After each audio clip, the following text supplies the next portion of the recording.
మన మదర్స్‌కి అందరికీ పొద్దున్నే ఫోన్‌లో అల్లారం మోగగానే మైండ్‌లో ఒక బ్యాక్‌గ్రౌండ్ వాయిస్ అయితే వినపడుతుంది కదా! అదేంటో చెప్పుకోండి. లంచ్ బాక్స్ రెడీ అయిందా అని. అవునా? ప్రతిరోజు ఇదొక పెద్ద టెన్షన్ కదా! ఆఫీస్‌కెళ్ళే ఉమెన్‌కైతే ఇంకా పెద్ద టెన్షన్. వాళ్ళు ఆఫీస్‌కి టైం అయిపోతుంటుంది. స్కూల్ పిల్లలకి టైం అయిపోతుంటుంది. లంచ్ ప్రిపేర్ చేయాలి, స్నాక్స్ పెట్టాలి. ఇది ప్రతిరోజు ఉండే కామన్ టెన్షన్ అందరికీ కదా! ఈ స్నాక్స్ విషయానికొస్తే ఇది చాలా పెద్ద టెన్షన్. ప్రతిరోజు ఏం స్నాక్స్ పెడతామండి చెప్పండి? డీమార్ట్‌కెళ్తా వారానికి ఒక రోజు. ఈ mixture packet, biscuit packet, Bingo, లేస్‌లు, లాలీపాప్‌లు ఇలా చాలా ఐటెమ్స్ అయితే అవైలబుల్‌లో ఉన్నాయి. తెచ్చిపెట్టుకుంటాం ఒకేసారి వారానికి సరిపడా.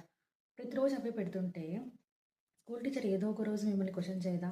ఎందుకండి రోజు ప్యాకెట్ ఫుడ్ పెడతారు? పిల్లలకి హెల్త్‌కి మంచిది కాదు కదా! ఒకరోజైనా హెల్తీ ఫుడ్ పెట్టి పంపించండి.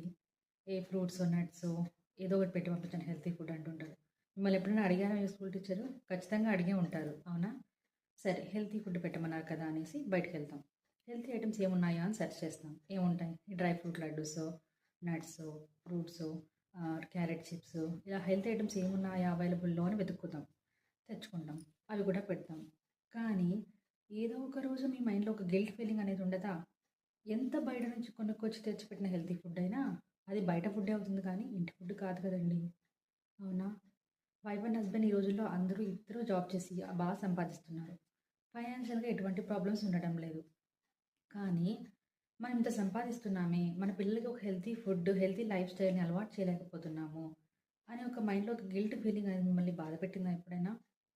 మీలో ఎంతమంది నేను చెప్పిన విషయానికి కనెక్ట్ అయ్యారు? కింద కామెంట్ చేయండి.